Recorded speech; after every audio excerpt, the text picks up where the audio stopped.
உங்க மனைவி என்ன சொல்றாங்கன்னா, மயக்க மருந்து குடுத்து அந்த டைம்ல சுயநலவு இல்லாத டைம்ல ஃபோட்டோ எடுத்து ஏமாத்தினா சொல்றாங்க.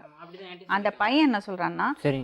அவள்கிட்ட ஃபோனே இல்ல. உங்க வீட்டுக்கு உங்க அப்பா வீட்டுக்கு போனதுக்கு அப்புறம் அவள்கிட்ட ஃபோனே இல்ல. ஆமா. கரெக்ட்டா? சரிங்க. அப்ப எந்த நம்பருக்கு அவன் கூப்பிடுவான்? இவன் வந்து 2 சிம்மு குடுத்துருக்காங்க வந்து. என் வீட்டுக்கு பக்கத்துல வந்து எலுமிச்சை செடி இருக்குங்க. அந்த எலுமிச்சை செடியால தான் வந்து இவன் சிம் வச்சுட்டு போறது தான் ஃபோன்லயே ரெக்கார்ட்ல இருக்குதுங்க. இந்த பையன் வந்து சிம்மு ஓ! கொண்டாந்து அப்ப வச்சுட்டு ஃபோன மட்டும் திருடிட்டு அந்த சிம். சிம் வந்து இவன் குடுத்துருக்காங்க. சிம்மு குடுத்துருக்கான். 3 செல்லு குடுத்துருக்காங்க. அது வந்து கிணத்துக்குள்ள பேசிட்டு எனக்கு தெரிஞ்சு போயிரும்னு சொல்லிட்டு கிணத்துக்குள்ள போடுறது அந்த செல்லு கிணத்துலயே இருக்குதுங்க. எடுத்தீங்களா கிணத்துல இருந்து? கிணத்துல இருக்குது நான் எடுக்கலாம். அதாவது இது ஒரு செல்லு மட்டும் என்னோட செல்லுங்க.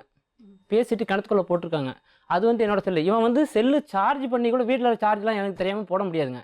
இவன் செல்லெல்லாம் கொண்டாந்து பிளாக்மெயில் பண்ணி கொண்டாந்து குடுத்துருக்காங்க. சார்ஜ் போட்டு கொண்டாந்து பேசுறதுக்கு சிம்மு குடுத்துருக்கான். அந்த சிம்மு என்கிட்ட இருக்குங்க. இல்லைங்க மேடம். செல்லு அவங்க வீட்டில் அவங்களே பேசிட்டு அவங்க வீட்டில் ஆள் இல்லாத போது சிம் குடுத்திருக்கியா எலுமிச்சை செடியில? அங்க கொண்டாந்து வச்சுட்டு போயிடுவாங்க இது. ஃபர்ஸ்ட் ஒரே ஒரு சிம் மட்டும் கொடுத்தேன். சும்மாங்க மேடம். சொல்லுங்க இதெல்லாம் மேடம், சொல்றேன். பொய் மேடம். பொய் அப்படி இல்ல மேடம். மேடம், சொல்றேன் கேளுங்க. இவன் சொல்றதெல்லாம் பொய் மேடம். என்ன எவ்வளவு நல்லவனா அடிச்சான்? நான் இல்ல மேடம், இவன் நான் சிம் சொல்றதெல்லாம் பொய் கொடுத்தேன். மேடம். இவங்க சின்ன மாமனார் செல்லு அவங்கள கூப்பிட்டு கேளுங்க, அவங்களது திருடி நீ பேசுறாங்க. என்கிட்ட ஏன் சொல்ல நீ சிம் கொடுத்தேன்னு? எப்போ மேடம்? ம். இவங்க திருடி பேசுறாங்க மேடம். நீ நான் சிம் சிம் கொடுத்தா நீ ஏன் சொல்ல? அந்த பழிய ஃபுல்லா அந்த பொண்ணு மேல போட்ட? நான் பழி போடல மேடம். நீ என்ன சொன்ன? அவள்ட்ட போன் இருக்கிறது எனக்கு தெரியாது, ஆமா எப்படி மேடம். நான் கூப்பிடுவேன்னு. நீ சிம் கொடுத்திருக்கல? இதெல்லாம் பொய் மேடம். எனக்கு இவன் வந்து வந்து செல்லு எங்க வீட்டுல உடஞ்சி செல்லு பழையது இருக்கு, ஆனா ஹலோ. சிம் இல்லன்னு சிம் ஏன் கொடுத்த? எதுக்கு கொடுத்த? அவங்க எனக்கு பேசுறேன்னு சொன்னாங்க மேடம். அப்ப எனக்கு நம்பரே தெரியாது சொன்ன. என்கிட்ட இருக்குங்க மேம். இவங்க பேசுனதெல்லாம் வந்து வந்து சிம்மு கொடுப்பான் மேம். கொடுத்து எங்க வந்து கொடுப்பான்? இங்க கொள்ளையாண்ட வந்து ஒரு செடி ஒண்ணு இருக்கு. செடியாண்ட அந்த செடியை வச்சுட்டு- அது வந்து வந்து உங்க வீட்டுல இருக்கும், தனியா இருக்கும்போது. மாமனார் வீட்டுக்கு போனதுக்கு அப்புறம் அந்த சிம்ம வச்சிருக்கான். ஒரு ரெகுலரா நான் பேசுற கொள்ளைக்கு வருவேன் மேம்.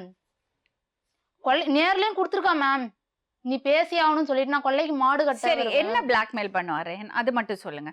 சரி, நீங்க கொல்லைக்கு போனீங்க. போனப்போ இவன் வந்தாரு. அவர் வந்துட்டு என்ன சொன்னாரு உங்கள்ட்ட? நீ என்கிட்ட போன் பேசியே ஆகணும், நீ என்ன பண்ணுவே தெரியாது, ம். நீ வந்து என்கிட்ட போன் பேசியே ஆகணும், என்னால உன்னை மறக்க முடியாது. சரி, நீ போன் வந்து- பேசியாங்கன்னு சொன்னப்ப என்ன சொல்லுவீங்க நீங்க? நான் போன் பண்ண மாட்டேன்னு சொல்லுவேன். ம். பண்ண மாட்டேன்னு சொன்னா ம். நான் என் ஃப்ரெண்டுங்களும் அனுப்பிச்சிருவேன். சரி, போன் பண்ணிட்டு என்ன பேசுவீங்க? போன் பண்ணிட்டு என்ன பேசுவீங்க? ஃபோன் பண்ணிட்டு நான் சாப்பிட்டீங்களா நல்லா இருக்கீங்களான்னு சொல்லிட்டு நானும் கேட்பேன், அவனும் கேட்பேன் மேம். பிடிக்காதவங்க கேட்டு- ஏன் மேடம் அப்படி கேட்பாங்க? இரு இரு கேட்பேன் மேம்.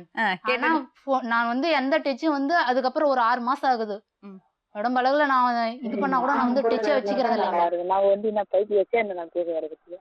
ஆமா, நீ பேசுறதுக்கு மட்டும் கூப்பிடு, மத்தது எதுவும் கூப்பிடாத. ஐயோ இதெல்லாம் கேட்டு நம்ம உயிரோட இருக்கிறது பெரிய விஷயம். ஐயோ ஐயோ என்ன சொல்றா? நாளைக்கு தானே சொன்னா? முடிச்சிட்டேன். போ, எப்பனா போ, வேக போகுது. இதுக்கு மேல கேட்டா எங்களுக்கும் அவமானம். நிறுத்திடுங்க, அப்படியா? வேண்டாம். எங்க அப்பாவா நானா எப்படி தலை நிமிர்ந்து நடக்கிறதுங்க? எவ்வளவு நம்பி இருந்தேங்க. இத பாருங்கங்க, வெரி வெரி கிளியர் தம்பி. சரிங்க. ஆ? சரிங்க. 2 பேரும் தப்பு பண்ணியிருக்காங்க. சரிங்க. அவங்க பழிய பூரா அவங்க மேல போடுறாங்க. ஒருவேளை அவங்க தப்ப உணர்ந்திருக்கலாம், உங்க கூட வாழ நினைக்கலாம். அத பத்தி பேசுவோம். அதுக்கு முன்னாடி உங்க அப்பா அம்மாட்ட பேசுவோம். சரிங்க. அவன் அழகா தப்பிச்சு வருவான். உன் வேலை என்னவோ அத மட்டும் பாரு. புதக்குழியா இருக்கிற பாதைக்கு போக வேண்டாம்னு சொல்றேன், நீங்க கேட்க மாட்டேங்கிறீங்களே. எல்லாத்துக்கும் கடைசியா ஒரே ஒரு வார்த்தை சொல்றேன் அத்தை. தெய்வம் கொடுக்கறத யாராலையும் தடுக்க முடியாது. தெய்வம் கொடுக்க மறுக்கிறத யாராலையும் கொடுக்கவும் முடியாது.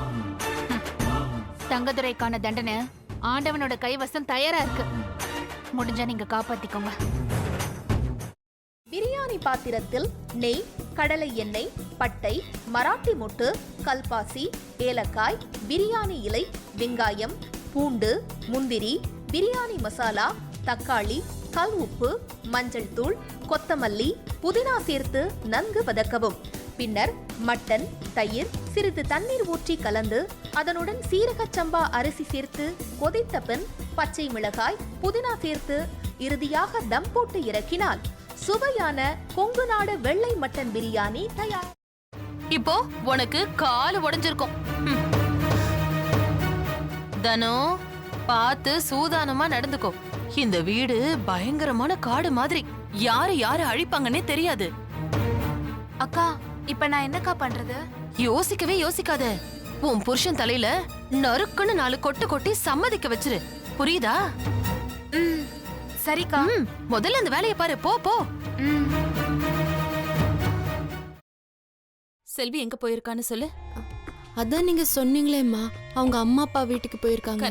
அப்படிதான் சொல்லணும். சரி, சந்தோஷ்க்கு லெமன் டீ கொடுத்துட்டு உடனே வந்துடணும். புரிஞ்சுதா? சரிங்க. போ. எப்படி? ஐயோ, உனக்கு கிரிமினல் மைண்ட் இல்லடி, நீயே கிரிமினல் தான் என் தங்கம். ஒரு நிமிஷம். இதோ வரேங்க. நல்ல லூசு குடும்பம்டாது, என்ன சொன்னாலும் நம்புதுங்க.